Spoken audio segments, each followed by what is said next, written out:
Hello friends, welcome to electronics academy YouTube channel. आज जो हमारा टॉपिक है वो मैथ्स क्लासेस नंबर 2 है, ठीक है ना। इसमें मैं कराऊंगा नंबर सिस्टम। हमारा टॉपिक जो रहेगा नंबर सिस्टम। मैं पिछले वीडियो में बताया था कि जो मैं स्टार्ट करूंगा सबसे पहले नंबर सिस्टम से स्टार्ट करूंगा, और ये बिल्कुल बेसिक से लेकर मैं एडवांस तक लेके चलूंगा, ठीक है ना। तो बिल्कुल बेसिक से लेकर मेरा एडवांस तक रहेगा। मैं बताया था क्या प्रोसेस रहेगा। सबसे पहले मैं थ्योरी दूंगा, ठीक है ना, क्या थ्योरी है इसका, किसके इसका पीछे का पूरा कॉन्सेप्ट दूंगा, ठीक है ना, कॉन्सेप्ट खा लो। फिर उसके बाद मैं क्वेश्चंस कराऊंगा इससे रिलेटेड। फिर उसके बाद जो मिसलेनियस क्वेश्चन रहेगा मैं मिसलेनियस क्वेश्चन कराऊंगा, ठीक है। मतलब इसको मैं 3 पार्ट में इसको इस सिस्टम को नंबर सिस्टम को मैं कंप्लीट किया करूंगा, ठीक है ना। चाहे कैसा भी क्वेश्चन आ जाए, चाहे कोई भी चैप्टर होगा, उसको 3 स्टेप में मैं इसको कंप्लीट किया करूंगा। सबसे पहले हमारा कॉन्सेप्ट रहेगा। क्या कॉन्सेप्ट है? क्योंकि बगैर कॉन्सेप्ट का आप कुछ नहीं सॉल्व कर पाओगे, ठीक है ना। तो पहले कॉन्सेप्ट सीखना, बिल्कुल बेसिक से सीखना, क्योंकि धीमा धीमा थोड़ा सा भी लगेगा। नए नए जो जिन्होंने पढ़ लिया पहले से मैथ्स, उनको लगेगा कि ये क्या बता रहे हैं, क्या सीख रहे हैं, ये बच्चा वाला चीज बता रहा है। तो ऐसा नहीं है दोस्त। तुम थोड़ा सा पेशेंस रखना, सीखना, ठीक है ना। तो सीखोगे थोड़ा सा बेसिक, और बेस मजबूत हो जाएगा ना तो एडवांस तुम ऑटोमेटिक क्वेश्चन बना लोगे। पहले बेस मजबूत करो। तो सबसे पहले चलो स्टार्ट करता हूँ नंबर सिस्टम। वीडियो को बिना देरी किए हुए, अगर चैनल पर नया हो तो चैनल को सब्सक्राइब कर देना, ठीक है ना। अगर वीडियो अच्छा लगे तो वीडियो को लाइक करना, सब्सक्राइब करना और फिर शेयर भी कर देना, ठीक है। चलो फिर स्टार्ट करते हैं वीडियो।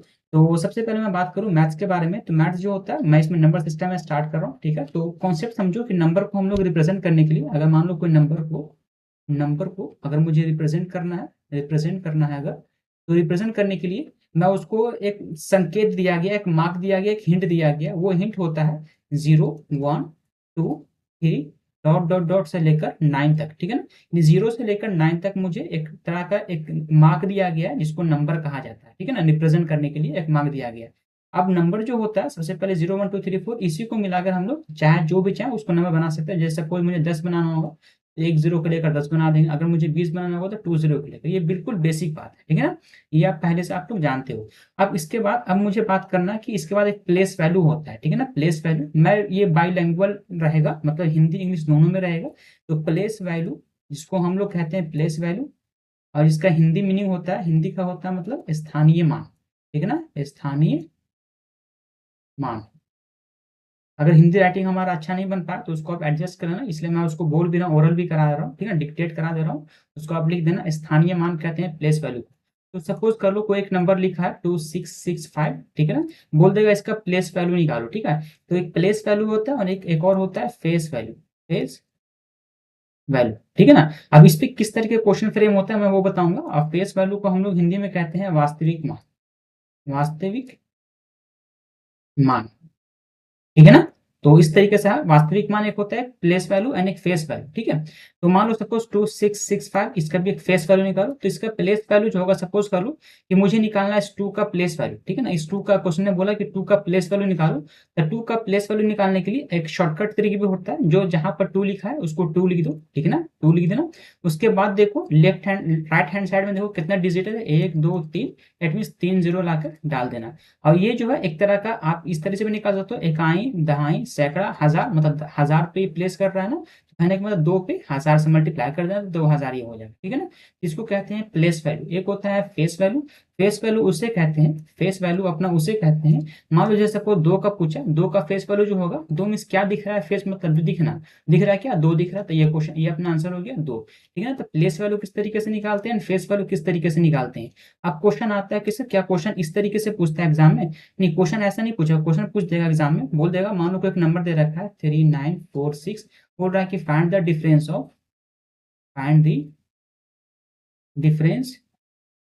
ऑफ प्लेस वैल्यू, ठीक है ना, place value and face value, ठीक है ना। ये दोनों का डिफरेंस पूछ रहा है क्वेश्चन में। मान लो अब वो कौन सा नंबर आएगा, फाइंड द डिफरेंस ऑफ किसका, वो पूछ रहा है। मान लो सपोज वो 4 का पूछ रहा है, ठीक है, difference of place value for value of 4 का, ठीक है ना। वो 4 का पूछ रहा है। तो 4 देखो, मान लो ये अपना 4 है, तो 4 का जो प्लेस वैल्यू होगा ना, प्लेस वैल्यू दैट मीन्स स्थानीय मान, प्लेस वैल्यू होगा 4 एंड उसके बाद एक डिजिट है तो 10 हो जाएगा। इसका फेस वैल्यू जो होगा,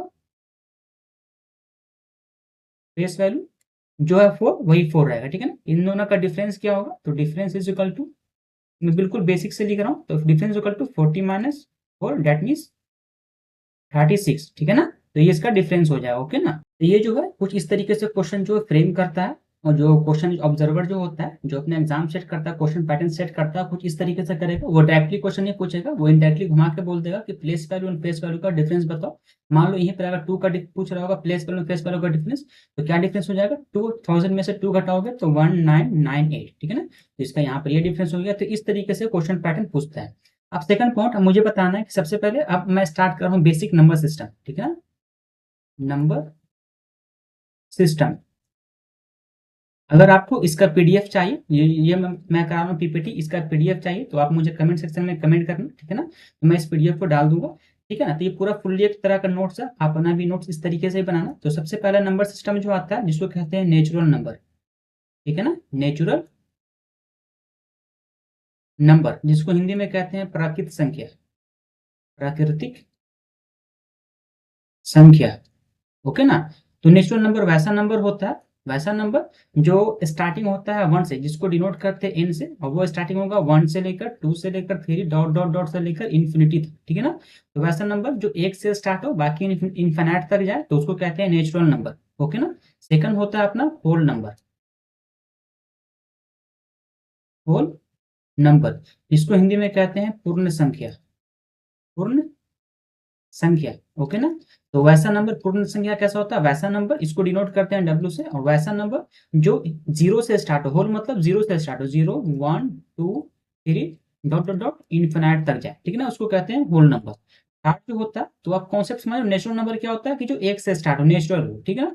होल नंबर जो पूरा होल पे डिपेंड करे, मतलब पूरा रहे, 0 से स्टार्ट हो जाके इन्फिनाइट तक चले, ठीक है। फिर थर्ड नंबर जो पॉइंट रहेगा अपना, अब मान लो कि यहाँ पे एक स्टेटमेंट लिख लो, यहाँ पर एक पॉइंट लिख लो, मैं कलर पेन का कलर चेंज करके लिख दे रहा हूँ। तो यहाँ पे एक पॉइंट होगा कि जितने भी नेचुरल नंबर है इसको इरेज करो, ये पॉइंट नंबर 3 इरेज करो। मैं यहाँ पे एक पॉइंट लिख दे रहा हूँ, all natural number are natural number, और natural number are whole number. यहाँ पे जितना नेचुरल नंबर दिख रहा है, ये देखो, ये पूरा 1 से लेकर जा रहा है इन्फिनिट तक, और ये 1 से लेकर इन्फिनिट तक, कहने का मतलब ये पूरा क्या एक तरह का नेचुरल नंबर है ना, नेचुरल नंबर है। दैट इज, कहने का मतलब जो भी नेचुरल नंबर रहेगा वो होल नंबर रहेगा। बट जो होल नंबर रहेगा वो नेचुरल नंबर हो भी सकता है, ना भी हो सकता है, ठीक है ना। क्योंकि यहाँ पे 0 अगर रहेगा तब होल नंबर कहलाएगा, 0 अगर नहीं रहेगा तो नेचुरल नंबर नहीं कहलाएगा, ठीक है ना। तो इस तरीके से अपना, तो ये पॉइंट लिख दिया मैंने, ये अपना एक हाईलाइटेड पॉइंट हो गया। फिर चलो अपने को फिर थर्ड पॉइंट, थर्ड जो अपना रहेगा, थर्ड 8 नंबर जो होगा अपना, वो एक इंटीजर आता है, ठीक है ना, इंटीजर। दैट मीन्स इसको कहते हैं पूर्णांक, ठीक है। ये अपना पूर्णांक हो गया। तो पूर्णांक उसे कहते हैं वैसा नंबर, पूर्णांक वैसा नंबर, दोज नंबर, वैसा नंबर जो पॉजिटिव भी हो नेगेटिव भी हो। दैट इज, कहने का मतलब चाहे तो मान लो सपोज डॉट डॉट डॉट्स, मान लो सपोज -3 -2 -1 0 फिर 1 फिर 2 फिर 3 डॉट डॉट डॉट इन्फिनाइट, ठीक है ना, इधर से माइनस इन्फिनिटी। तो वैसा नंबर जो माइनस इन्फिनिटी से प्लस इन्फिनिटी तक लाई करता है, मतलब होता है, उसे कहेंगे इंटीजर, ठीक है ना। मतलब नेगेटिव में भी हो, जीरो भी हो एंड पॉजिटिव भी हो, तो उसे कहेंगे इंटीजर, ओके ना। तो ये कॉन्सेप्ट हो गया। अब इसमें इसका दो पार्ट होता है, एक होता है पॉजिटिव इंटीजर एंड एक होता है नेगेटिव इंटीजर। तो जो पॉजिटिव पोर्शन होगा वो पॉजिटिव इंटीजर होगा, जो नेगेटिव पोर्शन होगा वो नेगेटिव इंटीजर होगा। तो ये होगा अपना नेगेटिव इंटीजर एंड ये होगा अपना पॉजिटिव इंटीजर, ओके ना। इस तरीके से हम लोग डिस्क्राइब करते हैं। ये कॉन्सेप्ट कुछ नहीं है, बेसिक बेसिक अगर समझ में आ गया कि इंटीजर क्या होता है, होल नंबर क्या होता है, फिर नेचुरल नंबर क्या होता है, क्योंकि इसका क्वेश्चन डायरेक्टली नहीं पूछेगा, इनडायरेक्टली में क्वेश्चन पूछ देता है। फिर चौथा पॉइंट जो अपना रहेगा, चौथा नंबर, वो अपना होगा रेशनल नंबर, ठीक है ना, रेशनल नंबर। दैट इज, कहने का मतलब परिमेय संख्या, परिमेय संख्या, ओके। वैसा नंबर परिमेय संख्या, नेचुरल नंबर वैसा नंबर होता है जिसको हम पी बाई क्यू के रूप में लिख सकते हैं, एक्सप्रेस कर सकते हैं, ठीक है ना। जिसको हम पी बाई क्यू के रूप में एक्सप्रेस कर सकते हैं। जैसे मान लो 5 हो गया, -2 हो गया, या 7/5 हो गया, या फिर 0 हो गया। 5 को मैं 5/1 लिख सकता हूँ, -2 को 2/1 लिख सकता हूँ, 0 को 1 लिख सकता हूँ, ठीक है ना। तो इस तरीके से हम लोग पी बाई क्यू के ऊपर रिप्रेजेंट कर सकते हैं। तो ये it is a rational number, ठीक है ना। इसको, ये हो गया अपना रेशनल नंबर। फिर पांचवा पॉइंट अपना रहेगा इरेशनल नंबर। तो पांचवा अपना जो नंबर है उसको कहेंगे irrational number, irrational number. That means आप परिमेय संख्या, मैं साथ में एग्जांपल दे रहा हूँ, मैं डिफिनेशन नहीं लिखा रहा हूँ, मैं एग्जांपल दे रहा हूँ, क्योंकि एग्जांपल से आप ज़्यादा समझ पाओगे, ठीक है ना। डिफिनेशन लिखूंगा तो फिर वो रटना नहीं है, अपने को समझना है। तो एक होगी अपरिमेय संख्या। तो अपरिमेय संख्या वैसा संख्या जिसको हम लोग p/q के रूप में नहीं लिख सकते हैं, ठीक है। डेट मीन्स √2 हो गया, √3 हो गया, या फिर मान लो कि √5 हो गया, इस तरीके का नंबर हो गया। एक पाई हो गया, पाई भी एक अपरिमेय संख्या है, जिसको 22/7, ठीक है ना, 22/7 कहते हैं। तो ये अपना डॉट डॉट डॉट ये अपना हो गया अपरिमेय संख्या, डेट मीन्स इरेशनल नंबर, ये हो गया। फिर नेक्स्ट चलो पॉइंट नंबर 7 पे, जो 7 नंबर हो गया, सॉरी 7,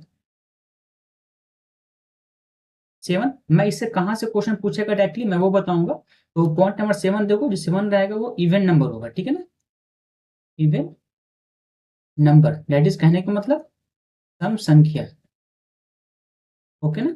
तो सम संख्या वैसा संख्या, वैसा नंबर जो दो से कटे, ठीक है ना, दो से दो के डिवाइड हो, ठीक है ना। टू का मल्टी प्रोडक्ट मीन्स 2 हो गया, 4 हो गया, 5 हो गया, 6 हो गया, डॉट डॉट डॉट 8, और आगे बढ़ो 100, और आगे बढ़ो तो आगे बढ़ते चलना, ठीक है ना।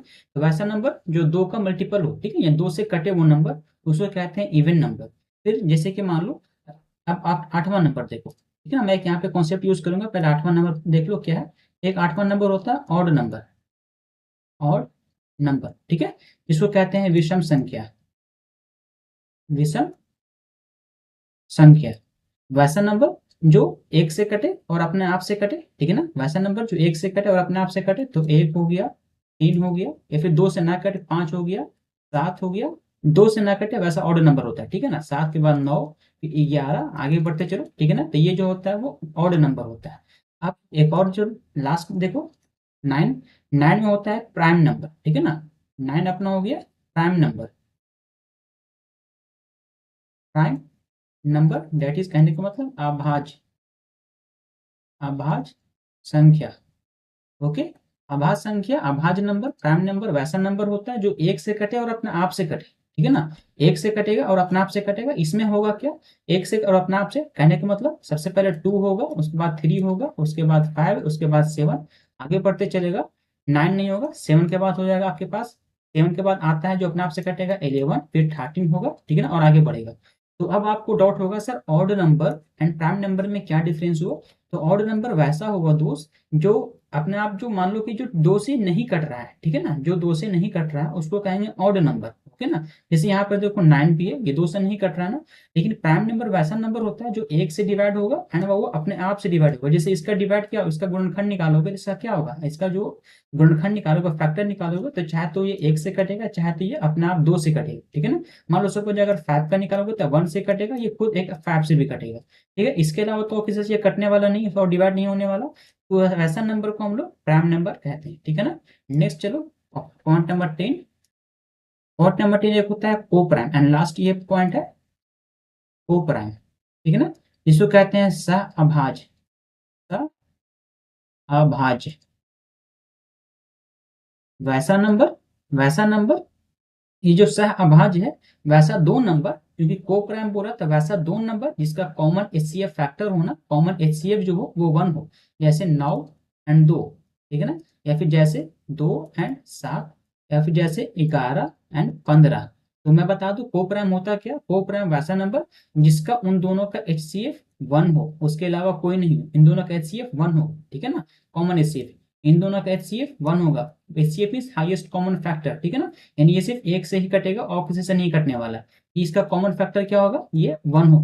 तो वैसा नंबर जिसका एचसीएफ 1 हो उस वैसे कहते हैं को प्राइम कहा जाता है, ठीक है ना। वैसे नंबर को को प्राइम कहते हैं। अब कॉन्सेप्ट आता है, क्वेश्चन पूछता है, अब क्वेश्चन किस तरीके से फ्रेमिंग करेगा, ठीक है ना। तो क्वेश्चन फ्रेमिंग करेगा, बोल देगा कि सबसे छोटा प्राइम नंबर क्या होगा। क्वेश्चन फ्रेमिंग इस तरीके से करेगा, सबसे छोटा prime number, smallest prime number क्या है, यदि स्मॉलेस्ट प्राइम नंबर इज 2, ठीक है ना, इस तरीके से क्वेश्चन करेगा। फिर बोल देगा the smallest even number, the smallest odd number पूछ देगा। तो ये सब क्वेश्चन जो है वो पूछता है डायरेक्टली उठाकर कि स्मॉलेस्ट प्राइम नंबर क्या होता है, तो 2 होता है, ओके ना। तो इस तरीके से क्वेश्चन फ्रेमिंग होता है यहाँ से। और आगे बढ़ते हैं, अब मैं बात करता हूँ इसके बाद अपने पास एक ये तो पहला कॉन्सेप्ट, ये पहला मेथड ये हो गया, पहला चीज ये आपको समझ लेना है, ठीक है, ये समझ में आ गया। अब एक सेकंड पॉइंट होता है डिविजिबिलिटी रूल, ठीक है ना, डिविजिबिलिटी रूल, ठीक है। तो मैं यहाँ पे लिख दे रहा हूँ divisibility rule, that means Hindi का हो गया, इसका हिंदी हो गया अविभाज्य विभाज्यता, ठीक है ना, विभाज्यता का नियम, विभाज्यता का नियम, ओके ना।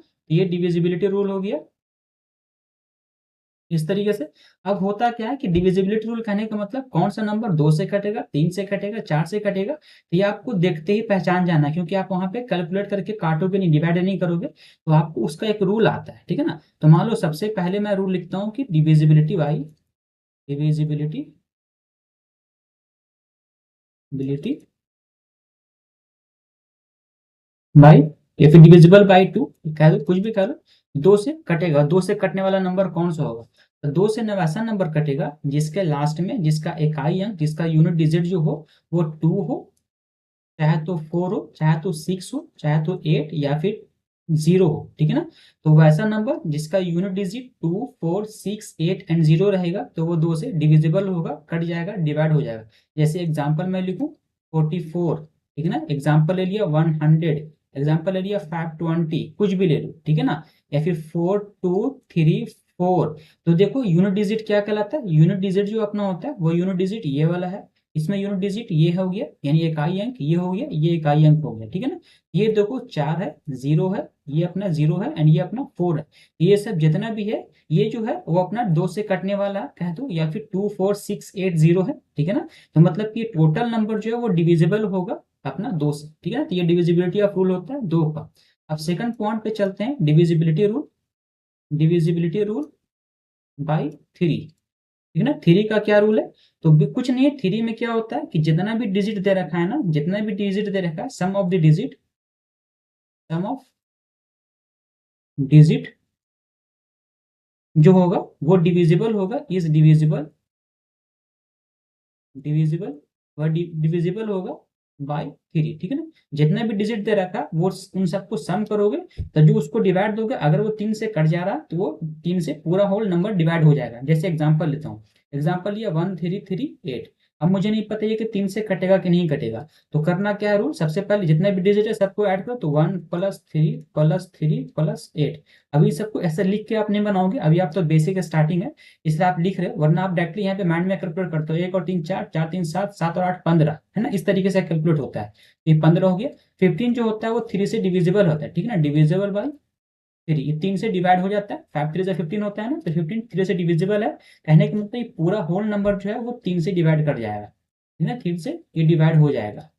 तो किस तरीके से पहचानना, जो भी नंबर दे रखा होगा उनका डिजिट का सम करना, अगर सम जो है वो 3 से डिवाइड हो जाता है तो पूरा होल नंबर 3 से डिवाइड हो जाएगा, ठीक है। इस तरीके का रूल होता है डिविजिबिलिटी ऑफ 3। अब डिविजिबिलिटी ऑफ 4 का बात करते हो, ठीक है, तो पॉइंट नंबर 3, पॉइंट नंबर 3 में क्या रहेगा, डिविजिबल, डिविजिबल बाई 4, ठीक है ना। तो 4 का क्या डिविजिबिलिटी रूल होता है, वैसा नंबर जिसका लास्ट का 2 डिजिट, मान लो कोई नंबर दे रखा है 24480, ये नंबर दे रखा है, तो वैसा नंबर जिसका लास्ट का 2 डिजिट है ना, लास्ट का 2 डिजिट, सॉरी लास्ट का अपना 2 डिजिट जो है वो 4 से डिवाइड हो जाए, ठीक है ना, तो वैसा नंबर होगा जो 4 से डिवाइड हो जाएगा। तो क्या मैंने बताया कॉन्सेप्ट, वैसा नंबर जिसका लास्ट का 2 डिजिट अगर 4 से डिवाइड हो जा रहा है, ठीक है ना, डिवाइड बाई 4, अगर डिवाइड हो जा रहा है 4 से, इसका मतलब टोटल नंबर डिवाइड हो जाएगा, चाहे वो जितना बड़ा नंबर है, ठीक है। तो मान लो 26668490802, ठीक है ना, इस तरीके ये नंबर दे दिया। अब क्वेश्चन ने बोला कि बताओ कि ये 4 से डिवाइड हो रहा है कि नहीं हो रहा, तो कुछ नहीं करना, बस लास्ट का डिजिट देखना है, लास्ट का 2 डिजिट को देखो, अगर वो 4 से डिवाइड हो जा रहा है, देखो 20 जो है वो 4 से डिवाइड होता है ना, 4 5 20 होता है ना डिवाइड, तो अगर ये 20 डिवाइड हो जा रहा तो मतलब कि टोटल होल नंबर जो है वो डिवाइड हो जाएगा 4 से, ओके ना। तो 4 का डिविजिबिलिटी रूल ये होता है। इस तरीके से ये कॉन्सेप्ट को क्रिएट करना, मैं एक बार फिर से पूरा समरी दे दूंगा, एक समराइज कर दूंगा। अब मैं 5 का लिखता हूँ, तो आपको अभी मैं सिर्फ कॉन्सेप्ट बना रहा हूँ, किस तरीके से कॉन्सेप्ट बिल्डअप हो रहा है, अगर कॉन्सेप्ट बन जाएगा, एक बार अगर बन सीख जाओगे तो फिर आपको कहीं परेशानी नहीं होगी। तो चलो पॉइंट नंबर 4 देखो, पॉइंट नंबर 4 कहने का मतलब डिविजिबिलिटी, डिविजिबल बाई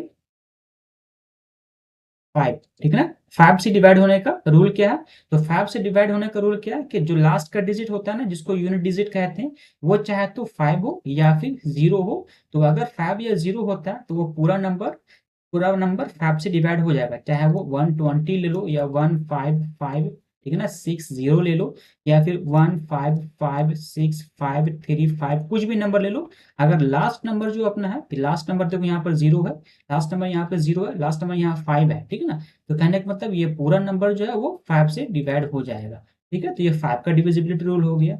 अब जो फिफ्थ नंबर पॉइंट है, फिफ्थ नंबर पॉइंट जो होगा वो डिविजिबिलिटी डिविजिबल बाई 6, ठीक है ना। तो 6 से डिवाइड होने का रूल क्या है, 6 से डिवाइड होने का रूल ये है कि 6 क्या है, 6 को अगर तोड़ोगे तो 2 इंटू 3 के फॉर्म में टूटेगा, है ना, टूटेगा 6। तो कहने का मतलब वैसा कोई नंबर जो 2 से भी डिवाइड हो एंड 6 से भी डिवाइड हो, ठीक ना, वैसा नंबर जो 2 से भी डिवाइड हो एंड देन 6 से भी डिवाइड हो, तो वो नंबर जो होगा वो टोटली 6 से डिवाइड हो जाएगा। जैसे एग्जाम्पल लो, एग्जाम्पल लिया मैंने 1 4 5 9 9 2 एंड 6, ठीक है ना। तो इसको सबसे पहले दो से डिवाइड होने का क्या तरीका है कि लास्ट डिजिट जो अपना हो, चाहे तो 0 होगा, चाहे तो 2 होगा, चाहे 4 6 एंड देन 8। तो लास्ट नंबर अपना 6 है, मतलब ये 2 से डिवाइड हो रहा है, ओके ना। अब बात करते हैं 3 से चेक करने का। 3 से क्या चेक करने का तरीका होता है, सब डिजिट को सम करो। तो 1 + 4 + 5 + 9 + 2 + 6, ठीक है। सॉल्व करोगे तो क्या आएगा, 1 और 4 5, 5 5 10, 10 9 19, 19 और 2 अपना 21, 21 और 6 27, ठीक है ना। तो 27 जो है वो भी 3 से डिवाइड हो रहा है। कहने का मतलब टोटल होल नंबर जो है वो पूरा 3 से डिवाइड, सॉरी 6 से डिवाइड हो जाएगा, ठीक है। तो इस तरीके से कॉन्सेप्ट होता है जो 6 का डिविजिबिलिटी रूल होता है। अब बात करते हैं 7 का डिविजिबिलिटी रूल, ठीक है ना। 7 को किस तरीके से करेंगे, तो ये अपना 6 का डिविजिबिलिटी रूल हो गया। अब पॉइंट नंबर 6 पे चलो। पॉइंट नंबर 6, डिविजिबल बाई 7, ठीक है ना, डिविजिबल बाई 7। 7 का डिविजिबिलिटी रूल क्या होता है, तो 7 का डिविजिबिलिटी जो रूल होता है थोड़ा सा हल्का सा टफ होता है। तो आप चाहो तो इसको नेग्लेक्ट क्या करो, लेकिन अगर कोई ज्यादा लेंदी क्वेश्चन दे दिया करे तब इसको फिर लगाया करो। मान लो सपोज एग्जांपल से के थ्रू मैं आपको समझाता हूँ। मान लो ये अपना 2429 है, ओके ना, ये नंबर है। तो आपको क्या काम है, कैसे चेक करेंगे, तो सबसे पहले आप इसमें देखो यूनिट डिजिट कौन था, यूनिट डिजिट अपना 9 है। तो 9 को उसको 2 से मल्टीप्लाई करना, जो यूनिट डिजिट रहेगा उसको 2 से मल्टीप्लाई करना। बाकी जो रेस्ट बचेगा, रेस्ट डिजिट जो बचेगा वो रेस्ट डिजिट क्या बचा, 242, ठीक है ना। उसमें से इस 18 को सब्ट्रैक्ट करना तो आएगा 224, ठीक है ना। तो अब ये देखना कि अभी भी ये बड़ा नंबर, अभी मैं इसको डिवाइड नहीं कर पाऊंगा 7 से। मैं डायरेक्टली तो कर लेता, 7 3 21, 7 2 40, ये कट जाए। लेकिन मैं सपोज मैं और थोड़ा सा कमजोर हूँ, तो और मैं इसको लो लेवल पे लेके चलता हूँ। तो मैं इतना मुझे समझ में नहीं आ रहा है कि ये नंबर कट रहा है कि नहीं कट रहा है, मुझे पता नहीं चल रहा। तो फिर से 224 को लिखूं और फिर क्या करना, फिर यूनिट डिजिट को लिखो 4 है, फिर उसको 2 से मल्टीप्लाई करो तो हो जाएगा 8। फिर जो रेस्ट बचा नंबर वो बचा 22, ठीक है ना, -8 करो तो बचेगा 14। अब देखो ये जो 14 अब तो कर सकते हो ना कि ये 7 से डिवाइड हो रहा है, अब तो कह सकते हो ये। तो अगर करना क्या है कि यूनिट डिजिट को लिखना, उसको 2 से मल्टीप्लाई करना, बाकी जो रेस्ट बचेगा डिजिट उससे सब्ट्रैक्ट करना। अगर वो कट जा रहा है तो ठीक है, नहीं कटेगा तो फिर से वो रिपीट करना। मतलब अगर मान लो बहुत सारा ये लंबा डिजिट आता है, फिर सब्ट्रैक्ट करना, देख लेना। तो अगर ये कट जाता है, कहने का मतलब ये टोटल नंबर जो है वो 7 से कटेगा। डेट मीन्स कहने का मतलब ये नंबर जो है वो 7 से डिविजिबल होगा, ओके ना। तो इस तरीके से 7 का डिविजिबिलिटी रूल होता है। फिर पॉइंट नंबर 7 देखो। पॉइंट नंबर 7 क्या रहेगा, डिविजिबल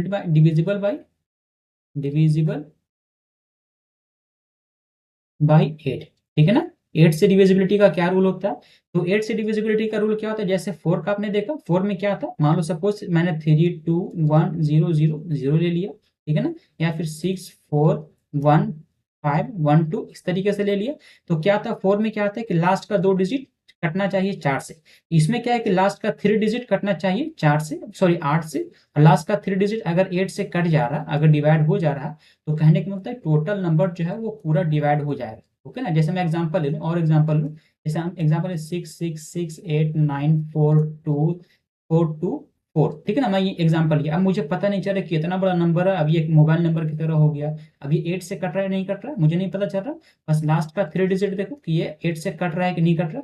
अगर ये कट रहा है, इससे कट रहा है ना, 8 5 40 एंड 8 3 24, ये कट जा रहा। तो कटे का मतलब कि टोटल नंबर जो है वो अपना 8 से डिवाइड हो जाएगा, ठीक है ना। तो ये अपना 8 का डिविजिबिलिटी रूल होता है। अब 9 का डिविजिबिलिटी रूल देखो, तो पॉइंट नंबर अपना ये 8 हो जाएगा। तो डिविजिबल बाई 9 है। 9 का जो डिविजिबिलिटी रूल होता है वन एंड का क्या होता है, मान लो कोई नंबर दे रखा है, एग्जांपल मैं इसलिए एग्जांपल से बता रहा हूं ताकि एग्जांपल से आप ज्यादा कैच कर पाओगे, ठीक है ना, जो प्रैक्टिकल वे में आप समझ पाओगे ना, आप थ्योरेटिकल समझ नहीं पाओगे, इसलिए मैं इसको प्रैक्टिकल पे लेके चल रहा हूँ। तो क्या मान लो कोई नंबर दे रखा है 29034, ठीक है, एक नंबर दे रखा है। अब ये पूछा कि इन्होंने बताओ कि ये 9 से डिवाइड हो रहा है कि नहीं हो रहा। तो 3 का क्या रूल था कि इन सब डिजिट को सम करते थे, तो सम करो 2 + 9 + 0 + 3 + 4। अगर सम जो है वो अपना 9 से डिवाइड हो रहा है तो 9 से कटेगा, अगर सम जो है 3 से डिवाइड हो रहा है तो 3 से भी कटेगा, ठीक है ना। तो उस 3 का उस तरीके से निकाल देते हैं ना, तो 9 का भी सेम तरीका है, अगर डिजिट का सम जो है 9 से डिवाइड हो जा रहा है तो कहने का मतलब पूरा वो नंबर जो है वो 9 से डिवाइड हो जाएगा। तो क्या होगा, 9 2 8 11, 11 11 3 14 4 18, ठीक है ना। दैट मीन्स 18 जो है वो 9 से कट जाता है, दैट इज 9 से डिवाइड हो जाता है, तो ये पूरा टोटल नंबर जो है वो अपना 9 से डिवाइड हो जाएगा, ठीक है ना। इस तरीके से डिविजिबिलिटी रूल होता है। अब नेक्स्ट, अब इसका यूज कहाँ पे होगा, मैं इसका प्रैक्टिकल एग्जांपल दूंगा, ठीक है ना, अभी आगे बोलो, मैं प्रैक्टिकल एग्जांपल दूंगा इसका। नेक्स्ट पे चलो, पॉइंट नंबर 10 पे, ठीक है ना, पॉइंट नंबर 9 पे चलो। तो डिविजिबल, ठीक है ना, बाई 10। तो 10 का डिविजिबिलिटी रूल बिल्कुल सिंपल, जैसे 5 का था। तो लास्ट में अगर सिर्फ यूनिट डिजिट 1 हो, सॉरी 0 हो, अगर यूनिट डिजिट अगर 0 हो तो वो अपना 10 से कटेगा। जैसे एग्जांपल लूँ मैं, एग्जांपल ले लो 1000, ये 10 से कटेगा, या 1050, कुछ भी ले लो, लास्ट का डिजिट जो होना चाहिए वो 0 होना चाहिए। अगर वो 0 है, चाहे वो ढेर सारा 0 क्यों ना, लास्ट का डिजिट 0 होना चाहिए, यूनिट डिजिट जो है वो 0 होना चाहिए, तो टोटल नंबर जो है वो 10 से डिवाइड हो जाएगा, ओके ना। अब लास्ट बचा अपना 11 का, ठीक है। तो point number 10 and divisible by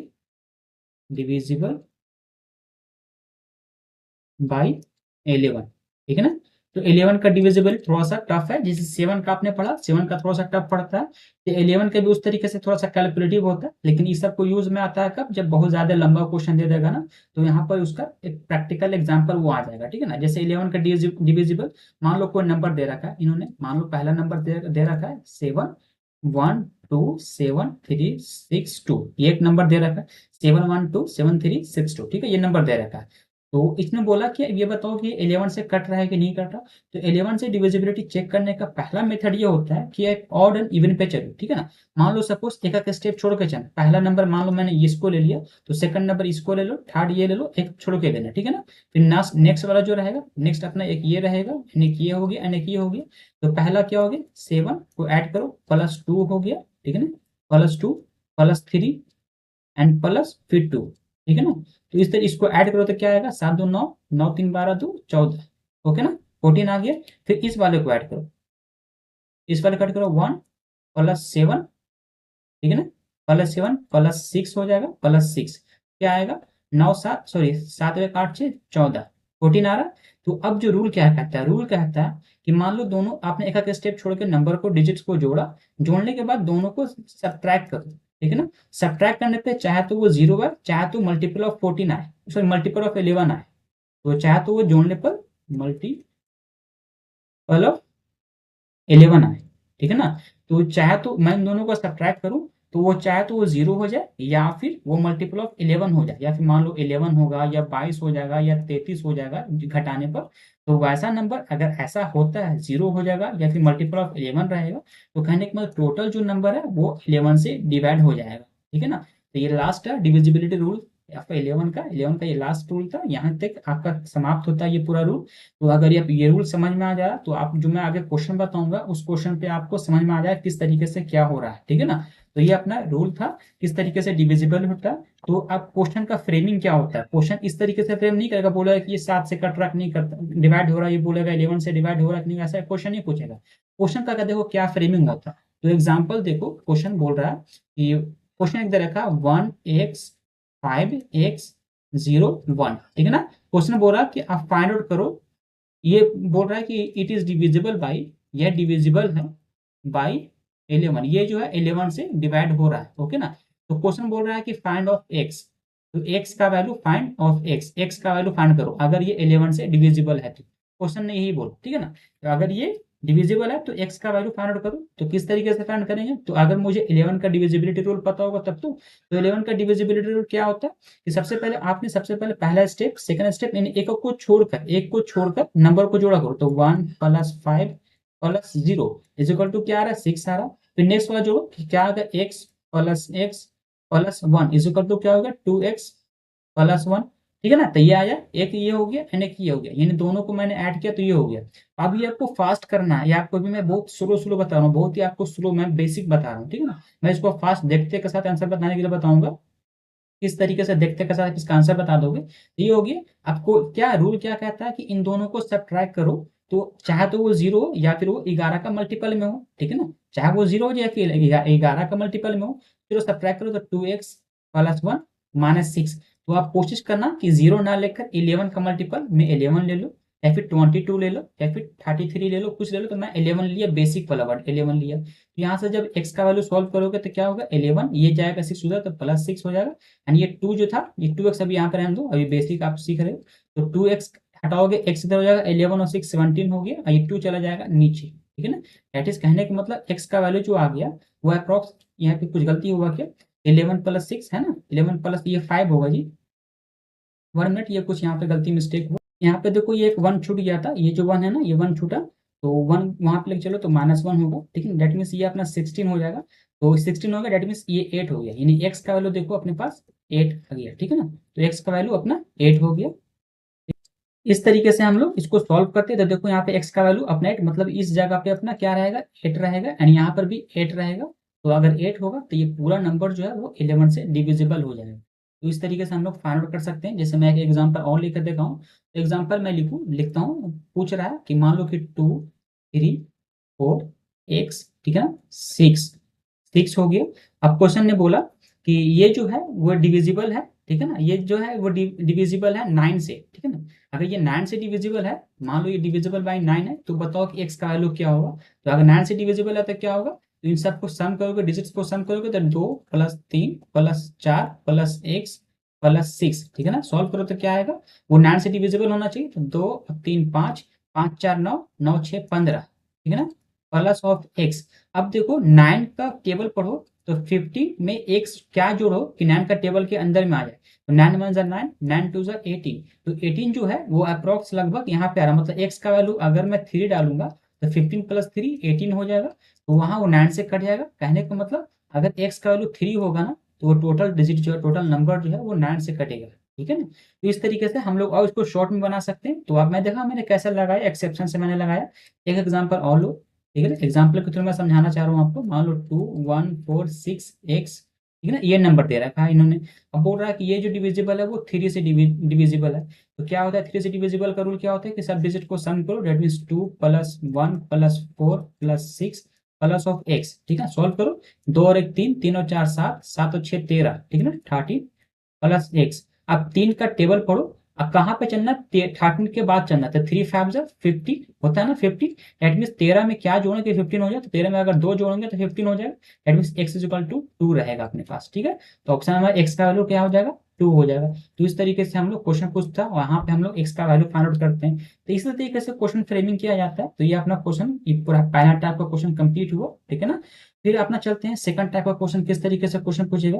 अब जो क्वेश्चन का फ्रेमिंग होता है, सेकंड टाइप का क्वेश्चन अपना यहाँ से रहेगा, सेकंड टाइप क्वेश्चन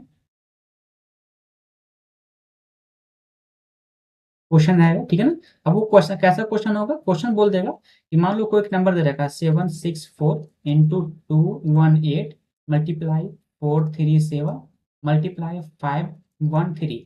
क्वेश्चन बोल रहा है कि यूनिट डिजिट बताओ, ठीक है ना, इसका यूनिट डिजिट क्या होगा, यूनिट डिजिट निकाल, ठीक है ना। यूनिट डिजिट होता है ना, मान लो इन सबको मल्टीप्लाई करोगे, जो रिजल्ट मान लो सपोज रिजल्ट आया मान 998960 ये आ गया, तो इसका यूनिट डिजिट क्या हो गया 60 हो गया यूनिट डिजिट। तो इस तरीके से इन सबको मल्टीप्लाई करोगे तो क्या यूनिट डिजिट आएगा वो बताओ, ठीक है। तो यूनिट डिजिट निकालने का अब क्या, अब इसको मल्टीप्लाई करने के लिए बैठोगे, आप कैलकुलेटर लेके मल्टीप्लाई करोगे, वहां पर तो टाइम है नहीं इतना। तो मल्टीप्लाई करने का बेसिक रूल जो होता है, सबसे पहले जो भी नंबर दे रखा है उसका यूनिट डिजिट देखो, यूनिट डिजिट इसका देखो, यूनिट डिजिट इसका देखो, इसका देखो, ठीक है ना। तो सब बोलो unit 4 into 8 into 7 into 30, okay ना। तो इन सबको मल्टीप्लाई करो, तो 4 8 जा 32, एंड और भी करोगे 32 इंटू 7 फिर इंटू 3, तो फिर इतना मल्टीप्लाई करना पड़ेगा आपको, तो उतना ना करके फिर दोनों को अलग अलग कर दो, 7 2 21 कर दो, ठीक है ना। आप 32 इंटू 21 नहीं कर सकते तो इसका यूनिट डिजिट ले लो तो 2, इसका यूनिट डिजिट ले लो तो 1, तो 2 इंटू 1 दैट मीन्स 2। तो देखो जो यूनिट डिजिट आएगा वो 2 आएगा। तो इस तरीके से हम लोग क्वेश्चन का आंसर फाइंड करते हैं। क्वेश्चन ने बोला यूनिट डिजिट क्या होगा, तो इन सबको मल्टीप्लाई कर लोगे, तो मल्टीप्लाई करने से जो रिजल्ट आएगा उसका लास्ट में जो डिजिट होगा ना वो 2 होगा। तो मैं बता दूं इसका जो रिजल्ट होगा कितना होगा। तो जब इन सबको मल्टीप्लाई करोगे तो क्या रिजल्ट आएगा, सबको मल्टीप्लाई करने पे मैं यहाँ पे लिख दे रहा हूँ, रेड पेन से लिख दे रहा हूँ, ये हाईलाइटेड पेन से। इसका जब मल्टीप्लाई करोगे तो रिजल्ट आएगा 3 2, सॉरी ये दूसरा पेन लेना पड़ेगा, 1 मिनट। जब मल्टीप्लाई करोगे तो जो रिजल्ट आएगा 3 2 9 3 9 9 3 9, ठीक है ना, 9 3 9 3 6 2 फिर 9 6 2। देख लो जब मल्टीप्लाई किया तो अपने पास ये नंबर आया। क्वेश्चन ने बोला कि इसका यूनिट डिजिट निकालो, इसको जब मल्टीप्लाई करोगे तो ये नंबर आएगा, तो बहुत टाइम लगेगा। तो क्या होने का तरीका देखो, इसका यूनिट डिजिट है ना 2, इसका यूनिट डिजिट 2 है ना, तो मैं देखो इस तरीके से मेथड से फाइंड किया, ये दोनों टैली कर गया, मिल गया। तो क्या निकालने का तरीका होता है, कुछ नहीं, अगर पूछेगा यूनिट डिजिट निकालो क्या होगा, तो लास्ट का डिजिट को मल्टीप्लाई करना, मान लो जहां तक आप कर सकते हो वहां तक करना, फिर टफ पड़ जाएगा फिर उसको फिर तोड़ देना, ठीक है ना। जैसे यहाँ 4 था, 8 था, 7 था, 3 था, तो मैं 4 8 32 कर दिया, 7 3 21 कर दिया, फिर इन दोनों को मैं मल्टीप्लाई नहीं कर पा रहा था, उतना मेरे पास टाइम है नहीं, तो इसका यूनिट डिजिट ले लो, इसका यूनिट डिजिट ले लो, इन दोनों का मल्टीप्लाई कर लो, तो 2 में बन जाए 2 हो जाएगा, तो मतलब यूनिट डिजिट इसका 2 हो जाएगा। इस तरीके से क्वेश्चन उठाता है, फ्रेमिंग करता है। तो ये अपना सेकंड मेथड हो, सेकंड टाइप ऑफ क्वेश्चन हो गया जो नंबर सिस्टम से पूछता है। तो ये तो आप समझ में आई हो किस तरीके से बनेगा। अब जो नेक्स्ट टाइप का जो क्वेश्चन होगा, आप पूछ देगा क्वेश्चन यूनिट डिजिट से ही क्वेश्चन पूछेगा। मान लो सपोज कर लो 5 7 6 पे पावर मान लो दे रखा है 1 1 5 1। अब पूछ रहा है कि यूनिट डिजिट बताओ क्या होगा, यूनिट डिजिट, ठीक है ना, is equal to question mark, क्या इसका यूनिट डिजिट होगा। तो मैं इसका प्रैक्टिस कराऊंगा कैसे होता है। तो यूनिट डिजिट निकालने का क्या तरीका है, तो कुछ इसमें रूल भी होता है, अगर आपको रूल याद है तो ठीक है, अगर रूल नहीं याद है तो आप किस तरह के कॉन्सेप्ट से बना सकते हो।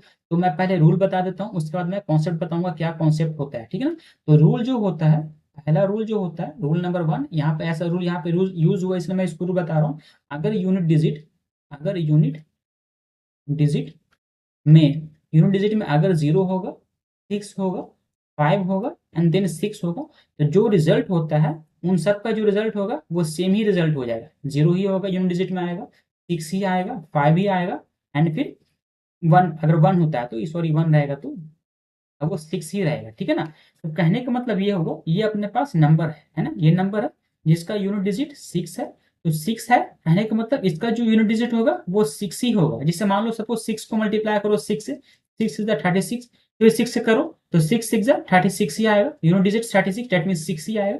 इसको चाहे जितना टाइम्स मल्टीप्लाई कर लो, अगर ये पावर वाला तो मतलब मल्टीप्लाई होगा ना, तो जितना टाइम्स मल्टीप्लाई करो सेम नंबर ही रहेगा, वो 6 ही रहेगा यूनिट डिजिट। सेम उस तरीके से अगर यूनिट डिजिट 0 रहता है तो लास्ट में भी यूनिट डिजिट जो आएगा वो 0 ही रहेगा। मान लो अगर 5 रहेगा तो 5 5 25 होगा, फिर मल्टीप्लाई करोगे तो 5 5 25, तो वो 5 ही रहेगा। सेम 6 का साथ वही प्रॉब्लम है। तो अगर यूनिट डिजिट 0 होता है, 1 होता है, 5 होता है एंड देन 6 होता है, तो उसका जो यूनिट डिजिट होता है वो सेम ही रह जाता है, ठीक है ना, वो सेम ही यूनिट डिजिट हो जाता है। तो इसका तो अब डायरेक्टली मैं तो डायरेक्टली इसका आंसर लिखता 6, ठीक है ना। लेकिन आपको बोलता कि नहीं आपको कॉन्सेप्ट से चलो, तो कॉन्सेप्ट का तरीका नेक्स्ट क्वेश्चन में देखो किस तरीके से मैं इसको कॉन्सेप्ट से निकालता हूँ, ठीक है ना। ये तो अपने रूल से निकाल दियो कि इसका आंसर क्या होगा। अब इसके पीछे का मैं कॉन्सेप्ट बताता हूँ किस तरीके से इसका कॉन्सेप्ट से निकालूंगा आंसर। तो क्वेश्चन ने दे रखा, क्वेश्चन बोल मान दे पूछ देगा कि 3 पे पावर 65 ये बताओ यूनिट डिजिट क्या होगा, ठीक है, यूनिट डिजिट बताओ क्या होगा इसका यूनिट डिजिट। तो किस तरीके से निकालते हैं कॉन्सेप्ट, मुझे तो पता नहीं कि ये तो 3 है, तो अब मुझे पता नहीं कि क्या इसका यूनिट डिजिट आएगा। तो कुछ नहीं करना, जो पावर दिया रहता है ना, तो 3 पे पावर क्या है 65 दे रखा है ना, जिसका पावर जितने भी पावर दे रखे है उसको 4 से डिवाइड करना, ठीक है ना। ये कॉन्सेप्ट याद कर लो, याद ही करना पड़ेगा आपको हर हाल में, ठीक है ना। तो ये इसको बस जो जैसा भी पावर है, मान लो ये क्वेश्चन आता है, इसको कुछ नहीं करता मैं, इसको मैं 4 से डिवाइड करता सिंपली, जो रिजल्ट आता है मैं किस तरीके से करूँ बता रहा हूँ आगे।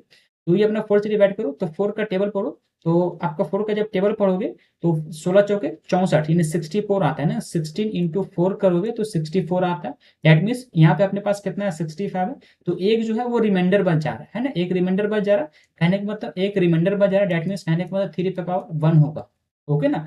तो ये जिसका 3 पे पावर 1 को सॉल्व करोगे तो 3 होगा, मतलब ये अपना यूनिट डिजिट हो गया, ठीक है ना। ये यूनिट डिजिट इसका ये हो गया 3 आएगा यूनिट डिजिट। जैसे एग्जाम्पल और मैं ले लूँ, एग्जाम्पल मैं बहुत सारा मैं लेता हूँ, जैसे मान लो कि एक एग्जाम्पल और ले रहा हूँ, एग्जाम्पल नंबर नेक्स्ट लो, 7 पे पावर 71 मल्टीप्लाई 6 पे पावर 63 मल्टीप्लाई 3 पे पावर 65। ओके ना। क्वेश्चन बोल रहा है कि यूनिट डिजिट फाइंड आउट करो, यूनिट डिजिट फाइंड करो, ठीक है ना। क्या होगा इसका यूनिट डिजिट। तो किस तरीके से यूनिट डिजिट निकालते हैं, मैंने क्या बोला कि जो पावर रहेगा उसको 4 से डिवाइड करना। इसको 4 से डिवाइड करो तो क्या आएगा, 71 को आप 4 से डिवाइड करो, फिर 63 को 4 से डिवाइड करो एंड 65 को 4 से डिवाइड करो। तो क्या आएगा, 71 को 4 से जब डिवाइड करोगे ऊपर में तो क्या पावर बचेगा, 4 का टेबल पढ़ो, तो 4 का जब टेबल पढ़ोगे तो क्या आएगा, 16 चौके 64, 18 चौके 72, 16 16 इंटू 4 64 होता है, 18 चौके 72 होता है, 72 हो जाता है ना। तो इस तरीके से टेबल पढ़ना है आपको, फिर वहां पे से वैल्यू निकालना है। 16 चौके 64 हो रहा है, 16 से तो नहीं अपने 64 हो जा रहा है यहीं पर, ठीक है ना। और आगे बढ़ो तो 17 चौके 68 होता है, 17 चौके 68 एट मीन अतिरेक होता है 18 चौके 72, मतलब ये 72 जो है आगे बढ़ जा रहा है। तो 17 चौके 68, 68 जो इसका नियरेस्ट है, तो 68 को 71 से सब्ट्रैक्ट करोगे तो पावर कितना बचेगा, 3 बचेगा। मल्टीप्लाई यहाँ पे चलो तो क्या होगा, 4 से डिवाइड करोगे, 4 से उसको डिवाइड करोगे तो क्या होगा, 15 चौके 60 बचेगा 3, तो 6 पावर 3 बचेगा, ठीक है ना। किस तरीके से निकल रहा समझ में आ रहा है ना। 4 का टेबल पढ़ो, कहाँ तक आप पढ़ते जो इसको, यानी 4 को सिंपली डिवाइड करना, 63 से 63 को 4 से डिवाइड करना था, 4 1 जा 4 बचेगा 2 एंड 3, 4 5 जा 20 बचेगा रिमाइंडर 3। तो आप इतना डिवाइड नहीं करो, आप टेबल पढ़ोगे डायरेक्टली, ठीक है। ये इसका प्रोसेस हुआ, अंदर डीपली प्रोसेस था। क्या रिमाइंडर आ रहा है 3, 6 पावर 3 लिखते हैं, जो रिमाइंडर आएगा ना वो लिखना है यहाँ पे मल्टीप्लाई। फिर इसको क्या, जस्ट मैंने इसको सॉल्व किया तो रिमाइंडर कितना आ रहा था, 3 आ रहा था रिमाइंडर, 3 पे पावर 1 आ रहा था रिमाइंडर, ठीक है। अब कुछ नहीं करना, इसका 7 का क्यूब, क्यूब तो आपको याद करना पड़ेगा एटलीस्ट, कम से कम तो क्यूब आप याद कर लो, 10 तक क्यूब याद कर लो, ठीक है ना। 10 तक अपना क्यूब याद कर लो एंड स्क्वायर जो है एटलीस्ट कम से कम तो एटलीस्ट 20 तक स्क्वायर याद कर लो। इसका 10 तक क्यूब याद कर लो एंड स्क्वायर जो आपको कम से कम 20 तक याद कर लेना है, ठीक है ना। तो 7 का जो क्यूब होता है वो 343 होता है, मल्टीप्लाई 6 का जो क्यूब होता है 216 होता है, 216 मल्टीप्लाई 3 पे पावर 3। बोल रहा था यूनिट डिजिट निकालने के लिए, तो यूनिट डिजिट ये हो गया 3 देन 6 एंड 3, तो 3 इंटू 6 इंटू 3 मल्टीप्लाई करने आता है ना, 6 3 से 18, 18 3 से 54 है ना, 54 होता है। दैट मीन्स यूनिट डिजिट जो होगा वो 4 होगा। अगर मान लो किसी को इतना लंबा मल्टीप्लाई करने नहीं आता, इतना तो आता होगा ना, 6 3 से 18 होता है मल्टीप्लाई 3, तो लास्ट का 8 बचा, लास्ट का 3, तो 8 3 से 24 होगा, तो 24 एंड लास्ट का डिजिट 4, तो यहाँ से भी निकाल सकते हो, ये 4 डिजिट हो गया इसके यूनिट डिजिट को। तो अब आपका डाउट होगा कि क्या सर मैं इतना लंबा इस प्रोसेस क्यों करूंगा। तो इस प्रोसेस को इतना लंबा ना करके आपका सिर्फ काम क्या रहेगा कि ये सब जितना भी कैलकुलेटिव पार्ट है ना, इसको आप माइंड में करोगे, ठीक है ना। जैसे मैं अगर रहता तो मैं क्या करता, मैं इसको यहाँ पे इरेज कर रहा हूँ थोड़ा सा, मैं यहाँ पे इसको इस पोर्शन को इरेज कर रहा हूँ कि अगर मैं इस क्वेश्चन को बनाता तो किस तरीके से बनाता मैं वो बता रहा हूँ। मैं क्वेश्चन बनाता मैं डायरेक्टली यहाँ पे डिवाइड करता, क्या रिमाइंडर आ रहा है 7 पे पावर 3 आ रहा, तो मैं डायरेक्टली लिखता 343, ठीक है ना। मल्टीप्लाई का मल्टीप्लाई, अगर मैं यहाँ पे देखा था यहाँ पे क्या रिमाइंडर 3 आ रहा था ना, तो 6 पावर 3 दैट मींस 260, फिर मल्टीप्लाई यहाँ पे 1 आ रहा था दैट मींस 3 आ गया। अब इन सबको सॉल्व करता था, सॉल्व करने पे क्या यूनिट डिजिट को मल्टीप्लाई करता, तो क्या आता है 6 18 18 54 दैट मींस 4 इसका यूनिट डिजिट आएगा, इस तरीके से निकाल देता। मैं और सॉल्व करना चाहूँ तो मैं इस डिजिट को लिखूंगा ही नहीं, मैं डायरेक्टली यूनिट डिजिट लिखूंगा। 7 का क्यूब क्या होता है 343 दैट मींस यूनिट डिजिट 3 हो गया, मल्टीप्लाई 6 का क्यूब क्या होता है 216 दैट मींस लास्ट का क्या डिजिट है 6 है, मल्टीप्लाई 3 का 1 पावर 3, तो लास्ट का क्या हो जाएगा 6 3 से 18 3 54 दैट मींस 4 इसका यूनिट डिजिट आएगा। तो इस तरीके से कैलकुलेट करते हैं, मैंने 3 मेथड बताया किस तरीके से करना है। ये अपना लॉन्ग मेथड हो गया टिप्स के साथ, मैं इसका कॉन्सेप्ट बताया किस तरह क्या कॉन्सेप्ट होता है। इससे पहले मैंने आपको एक रूल बताया कि अगर लास्ट में 0 रहेगा 1 रहेगा 5 रहेगा 6 रहेगा, तो उसका यूनिट डिजिट जो होगा वो सेम ही यूनिट डिजिट रिपीट हो जाएगा, ठीक है ना। चलो ये अपना सेकंड टाइप का क्वेश्चन था, इस तरीके का क्वेश्चन भी पूछेगा। तो ये सब क्वेश्चन कंप्लीट करना इस तरीके से, और इतना अगर आपने अच्छे से पढ़ा होगा तो आपका मान लो कि आप 50% सिलेबस कवर कर लियो, लगभग इतना में आपने 50% सिलेबस कवर कर लियो। जब मैं क्वेश्चन कराऊंगा, क्वेश्चन जब मैं कराऊंगा तो वहां पे आपको समझ में आया कि हाँ इस तरीके से क्वेश्चन सर बताए थे, ये क्वेश्चन फ्रेमिंग हो रहा है। तो अगर आपके पास आर.एस. अग्रवाल का बुक है, अगर सपोज करो आर.एस. अग्रवाल का बुक है, तो वहां पे खोलो, उस बुक को खोलना और बनाना सॉल्व करना। अब अगर नहीं है तो आप सिंपली जाना टेक्स्ट बुक पे, टेक्स्ट बुक पे जाना, टेक्स्ट बुक पे वहां पर सबसे पहले होम पेज में प्रैक्टिस सेक्शन होता है, प्रैक्टिस सेक्शन, ठीक है ना। प्रैक्टिस सेक्शन के अंदर जाओगे तो अपना स्ट्रीम चूज करना, मान लो आप रेलवे हो तो आरआरबी चूज करना, ये रेलवे चूज करना। रेलवे चूज करने के बाद जाओगे अपना, वहां पे ऑप्शन दे देगा कि आपको क्या पढ़ना है, तो आप सबसे पहले क्वांटिटेटिव एप्टीट्यूड पे जाओगे एंड वहां पे नंबर सिस्टम को सिलेक्ट करोगे। नंबर सिस्टम को जैसे ओपन करोगे तो ये सब सारा क्वेश्चन आपको झलक जाएगा। तो ये क्वेश्चन बनाना इस तरीके का क्वेश्चन, लेकिन मैं कहता हूँ कि एक आध दो क्लास और रुक जाओ, 2 क्लास और देख लेना, उसके बाद जब क्वेश्चन को आप टच करोगे तो आप बोलो कि हाँ सिलेबस अपना 100% कवर होगी। तो पहले पूरा सिलेबस ये वाला कंप्लीट करो नंबर सिस्टम का, फिर कोई क्वेश्चन हो उसको बनाओ, उसको सॉल्व करो। कोई ऐसा डाउट रहा है तो आप हमें कमेंट सेक्शन में कमेंट करो। फिर मिलते हैं नेक्स्ट वीडियो में, ठीक है ना। अगर कोई डाउट रह गया, बच गया होगा, तो आप मुझे कमेंट सेक्शन में कमेंट करना, कोई ऐसा क्वेश्चन समझ में नहीं आया होगा। और अगर इसका पीडीएफ चाहिए, इस क्लास का पीडीएफ चाहिए, तो आप मुझे कमेंट सेक्शन में बताना, मैं आपको पीडीएफ को शेयर कर दूंगा, ठीक है, टेलीग्राम चैनल पे। और अगर कुछ ऐसा डाउट हो तो मुझे कमेंट कर देना, ठीक है ना। अगर वीडियो अच्छा लगे तो आप चैनल को सब्सक्राइब कर देना, ठीक है ना, दोस्तों में शेयर भी करना। तो चलो फिर मिलते हैं नेक्स्ट वीडियो में नेक्स्ट टॉपिक के साथ, ठीक है।